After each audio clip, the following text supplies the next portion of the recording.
And now, ladies and gentlemen, we return with a community showdown between the Greenskins, who shall be led by ODM Anticity.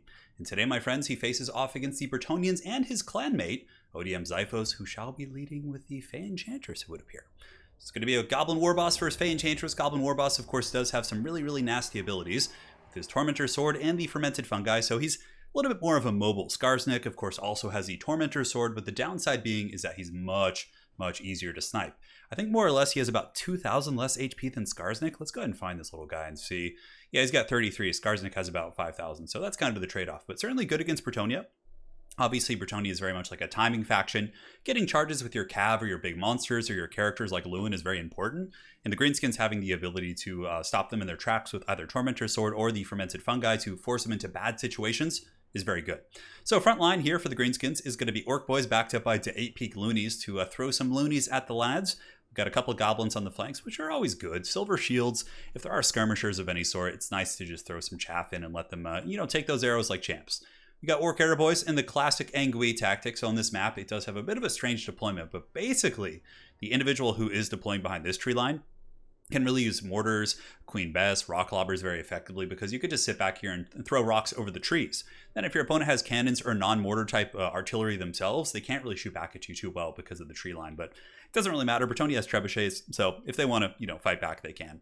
So in the forest, it's going to be a whole bacon horde, man. We got a big thickness here. We have the Giant River Troll Hag, Spirit Leech and Buna, no surprises, and these are going to be Orc Boarboy Biggins. So as far as the cav fight goes, I mean, Orc Boarboy Biggins are vastly inferior in quality to most anti-large Bretonnian cav. Granted, they do have good AP, and with proper magic support or just having some goblins at their feet to really take the enemy charge and then they countercharge, these bacon cav can do some work for sure. So very cool stuff. Orc Arrow Boys, a bunch of skirmishers here with Goblin Wolf Rider archers, and that appears to be it.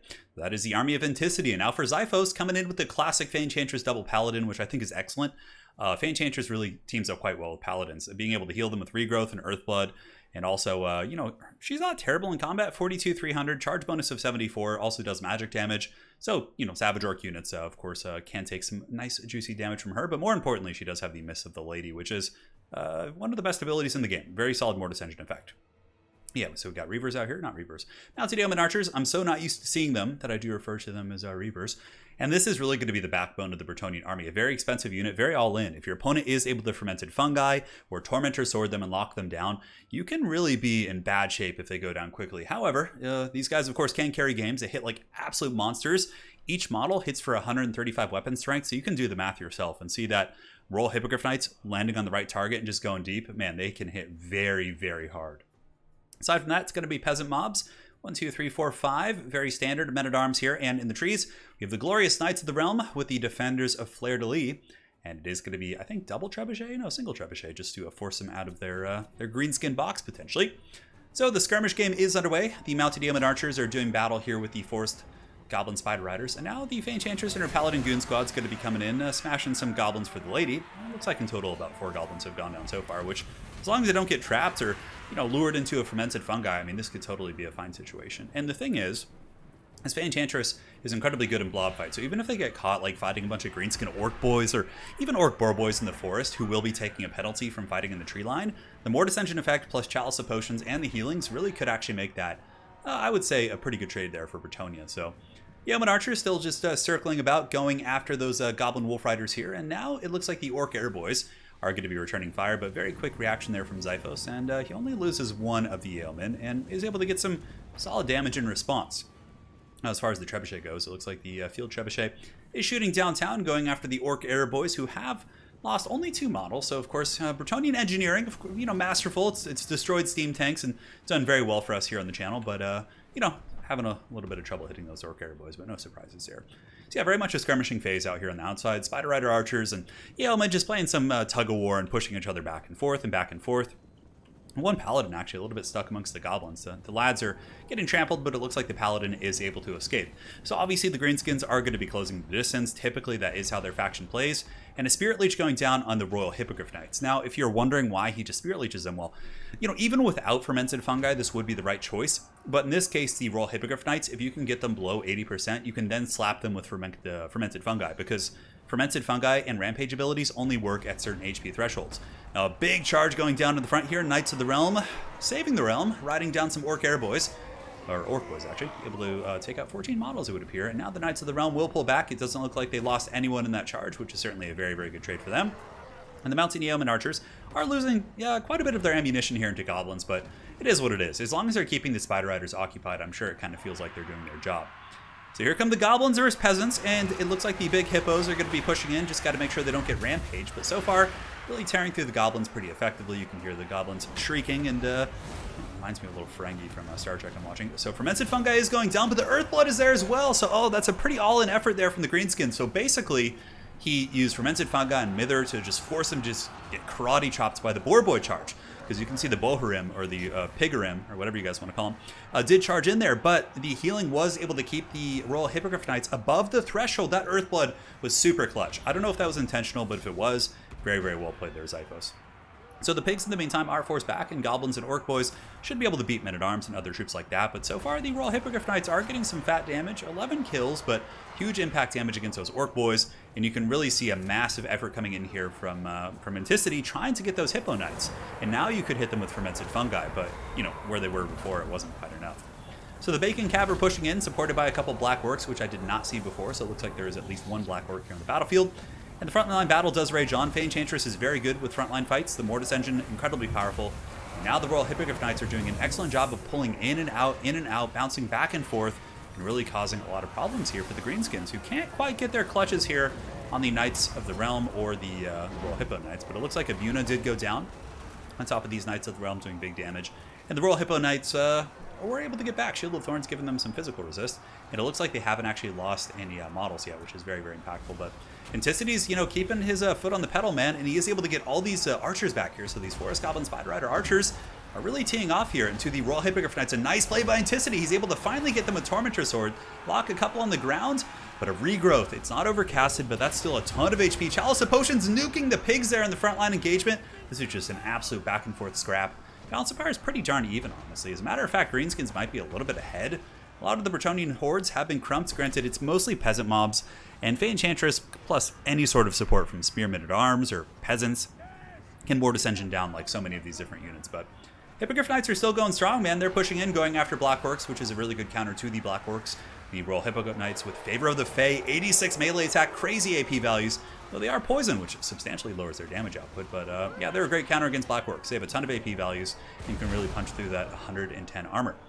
So the Greenskins continuing to keep their missile DACA going into the Paladin here. Paladin does have a shield.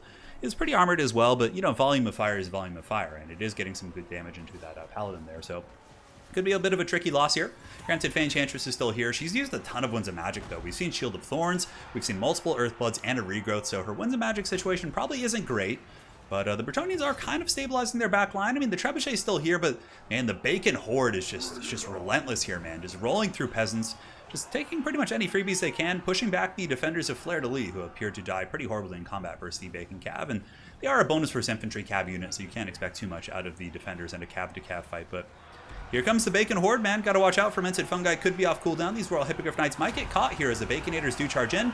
And it looks like Mither is used, and that is going to be lowering their speed to freaking 9, which is insane because they're poison plus Mither. But here comes the Knights of the Realm to save the Royal Hippogriff Knights, who are now losing models, or an 8 model at least. One Royal Hippogriff Knight model has been lost. And Tormentor Sword, really good layering. You don't want to pop them at once, right? Use the slow, use the snare. When they wear off, you Tormentor Sword. That's going to be keeping those bad boys locked down for as long as possible, right? And it is looking like Anticity and the Greenskins are going to be pulling ahead in this game. As the two Paladins and the Fae keep fighting, will the Royal Hippogriff Knights get up? And it's really important that they live, because if they do live, the Bretonnians have a source of terror that can rout off hordes of Greenskins, right? But if they go down here, the Greenskins might be able to just run rampant over the Bretonnians. It's still a very close game, and though it looks really good for the Greenskins now, you can see the terror routes are starting to take effect, right? The pigs are being pushed back, and more importantly, that constant draining effect from the Fey Enchantress is really nuking all of the Greenskin Cav. Chalice of Potions going down here on the Orc Air Boys. It looks like Anticity was able to dodge that. Yep, Chalice of Potions. And some of the Yeoman Archers are just charging in, but they're god-awful in melee. They have like 24, 22, 22, so I mean, at the very least, it's a disruption tool. Fanatics being used, able to club through some of the peasants there, taking them to the club, to the candy shop. Gotta love the 50-cent stuff. And it looks like Fermented Fungi is used here on a Paladin, so not used on the Hippogriff Knights to keep them down, rather opted to use on the Paladin, which probably will die to everybody's favorite lunch lady, the giant Rip Troll Hag. And yeah, she's got her sack of meat, man. She's beating on this guy. Paladin very, very low. Fermented Fungi does, of course, lower the melee attack as well. And it looks like the Bretonnians are starting to pull ahead in this game. Yeah, I guess the mass exodus of the pigs was pretty substantial. And yeah, look at that! The Night Goblin Warboss being taken out by the Hippogriff Knights as well as the Paladin. Every time I see one of those Hippo Knights, I'm like, oh, they have King Lewin, but no, it's just one of the models here of the Hippo Knights. Yeoman Archer is charging in to buy some time for the Hippogriff Knights to escape. And oh, what a clutch play. The Wardens of Montfort coming in, and they are able to chase down that Night Goblin Warboss. That is actually really, really big. But here comes a response from Anticity. The Goblin Wolf Riders, the Warg Riders pushing in, and they should be able to break the Wardens of Montfort. They just heavily outnumber them. 53 models against 16. The Wardens are quite decent. I mean, they do have some poison with their missile attacks, but in this case, the Goblins just outnumber them, and they shouldn't be able to probably get them here. So it's starting to look a little bit scary for the Greenskins. They're leaderless, right? And you do also have double Paladin and Fey Enchantress still alive, and the Greenskin ammunition isn't looking great outside of these Orc Air Boys. Most of their skirmishers are running pretty bare bones here. And on top of that, you can see the Royal Hippo Knights still have 5 of 6 models, man. These guys have really been through it. 84 kills, but the thing is the terror route. Like, if the Greenskins have to commit to one final fight and they just, like, swoop in with a rear charge, dude, it's going to be game blouses. So here they come, Royal Hippo Knights charging into the Orc Boar Boy Biggins, and they get crumped by the Royal Hippogriff Knights. Beautiful play, and yeah, that 100 plus weapon strength plus a huge charge bonus really showing to be quite powerful. Now, I have to say, this is one of the best usages I've seen of Royal Hippogriff Knights in a long time, so big kudos to Xiphos, of course, the French champion. Glorious stuff.